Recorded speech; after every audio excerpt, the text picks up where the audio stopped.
안녕하세요. 부자는 멜TV 시청자 여러분. 오늘도 이렇게 소중한 시간을 내어주시고 제 영상을 시청해 주셔서 감사합니다. 오늘은 2022년 2월 23일 새벽 시간입니다. 오늘 나눌 주제는 국토교통부에서 발표한 부동산 거래 신고법 시행령 개정안 국무회의 통과에 대한 내용을 알려드리려고 하는데요.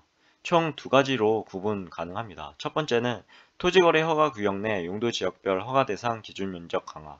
두 번째는 토지 취득 시 자금 조달 계획서 제출 의무화에 대한 내용입니다. 국토교통부는 2월 22일 국무회의에서 부동산 거래 신고 등에 관한 법률 시행령 및 시행규칙 일부 개정안이 의결되었다고 밝혔다고 하는데요. 이번 개정안은 토지의 투기적 거래를 억제하기 위해서 토지거래 허가 대상 면적 기준을 조정하고 일정 규모 이상의 토지를 취득할 경우 자금 조달 계획서를 제출하도록 하는 내용을 담고 있다고 합니다. 첫 번째로 토지거래 허가 대상 면적 기준 조정인데요. 현행 법령상 토지거래 허가구역 지정 시 용도지역별 기준 면적의 10%에서 300% 범위에서 따로 정하여 공고할 수 있으나 허가 대상 면적을 최소화하더라도 도심에 위치한 소형 연립 그리고 다세대 주택의 경우에는 허가 대상에서 제외될 수 있어 제도의 실효성을 약화시킨다는 지적이 제기되어 왔다고 합니다. 이에 허가 대상에서 제외되는 소규모 거래건이 최소화될 수 있도록 법령상 명시된 용도지역별 토지거래 허가 기준 면적을 실효적 수준으로 조정한다고 하는데요. 기준 면적은 현행 건축법령상 대지 분할 제한 면적 기준을 적용하고 건축법 제57조에 나와 있습니다.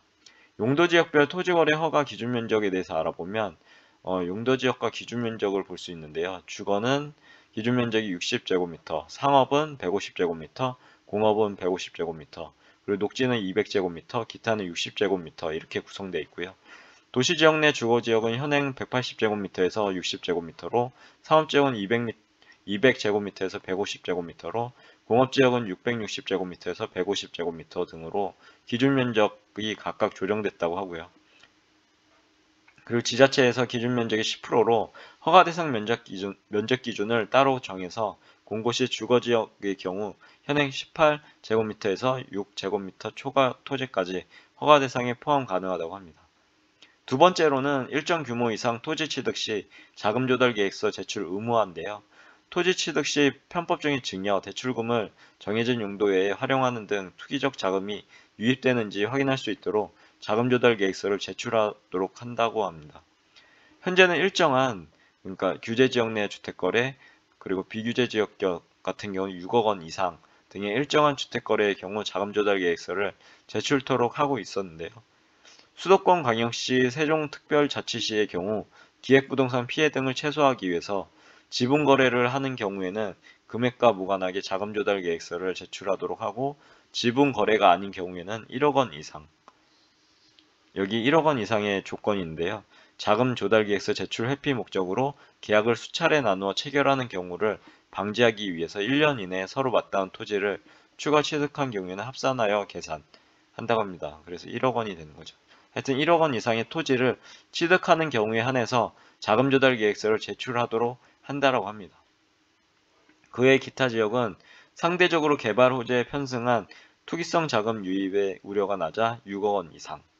여기 보면 1년 이내에 해당 토지 그리고 서로 맞닿은 토지를 추가 취득한 경우에 합산하여 계산한다고 합니다. 아무튼 6억 원 이상의 토지를 취득하는 경우에는 자금 조달 계획서를 제출하도록 한다고 하네요. 기준 꼭 머릿속에 넣어두시면 좋을 것 같습니다. 1억 원 이상, 6억 원 이상 이렇게 돼 있죠. 국토교통부 김영석 토지정책관은 이번 제도 개선을 통해 실수요 중심의 부동산 거래 시장을 조성하고 투기 수요 유입을 차단할 것으로 기대한다면서 주택과 더불어 토지에 대한 투기도 근절하기 위해서 지속적인 모니터링 및 이상거래에 대한 집중조사를 통해 대응할 것이라고 밝혔다고 합니다. 이번에 시행되는 시행령, 시행규칙 개정안은 시행일 이후 법제처 국가법령정보센터 통해서 확인할 수 있다고 하니까요. 참고해보시면 좋을 것 같고요.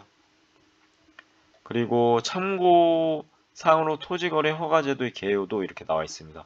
한번 꼭 국토교통부에 들어가 보셔서요. 접속하셔서 해당 자료 다운로드 받아서 해당 토지거래 허가제도의 개요에 대해서 쭉 한번 읽어보시면 좋을 것 같고요.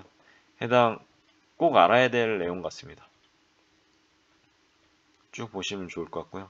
참고적으로 토지 자금 조달 계획서 Q&A가 있는데요. 세 가지로 지금 Q&A가 있습니다. 여기에서 한번 읽어보면 근본 신설된 토지 자금 조달 계획서 제출 대상에 대해서 문의 내용인데요.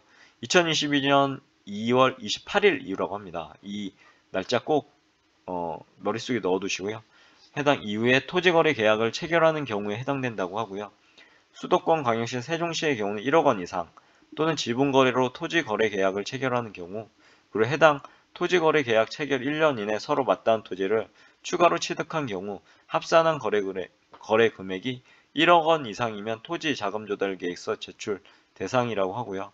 그의 기타 지역의 경우는 6억 원 이상 토지거래 계약을 체결하는 경우, 그리고 해당 토지거래 계약 체결 1년 이내에 해당 토지에 서로 맞닿은 토지를 추가로 취득한 경우 합산한 거래 금액이 6억 원 이상이면 토지자금 조달 계획서 제출 대상이라고 합니다. 그리고 토지 자금 조달 계획서 제출 방법에 대해서도 문의사항이 있는데요. 부동산 소지지 관할 시군구청 방문 또는 인터넷을 통해서 제출 가능하다고 하고요. 공인중개사를 통해서 제출하는 경우에는 매수인은 25일 이내, 이 기준 머릿속에 넣어두세요.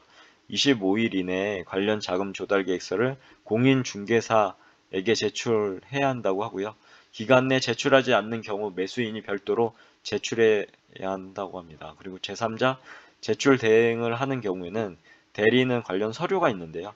보면은 서명 또는 날인, 법인 인감이죠.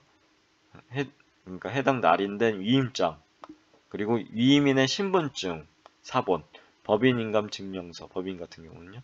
그리고 대리인 신분증이 이렇게 필요하다고 합니다. 해당 관련 서류와 함께 시군구청에 제출 가능하다고 하고요. 이 경우는 방문 제출만 허용된다고 합니다. 꼭 방문 제출에 대한 내용 머릿속에 넣어두시고요. 그리고 토지 자금 조달 계획서와 부동산 거래 계약 신고서를 동시에 제출해야 하는지에 대해서 문의사항이 있는데요. 자금 조달 계획서를 부동산 거래 계약 신고서와 별도로 제출할 수는 있다고 합니다. 그러나 부동산 거래 계약 신고서만 제출되고 자금 조달 계획서가 제출되지 않는 경우에는 신고 필증이 발급되지 않는다고 하니까요. 신고 필증은 소유권 이전 등기 신청 시 필수 제출 서류니까요. 꼭 참고해 보시면 좋을 것 같고요.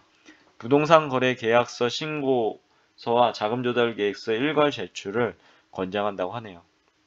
아무튼 오늘도 이렇게 긴 시간 동안 제 영상을 함께 해주셔서 진심으로 감사드리고요. 해당 토지 거래 허가 제도 관련해서도 한번 꼭 보시고요.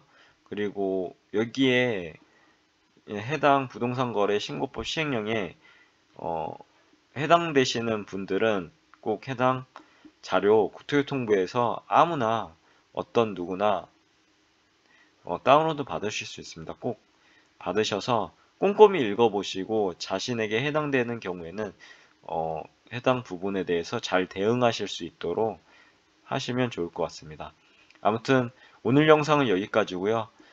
시청해주셔서 다시 한번 감사드립니다. 이상입니다. 감사합니다. 좋은 하루 되세요.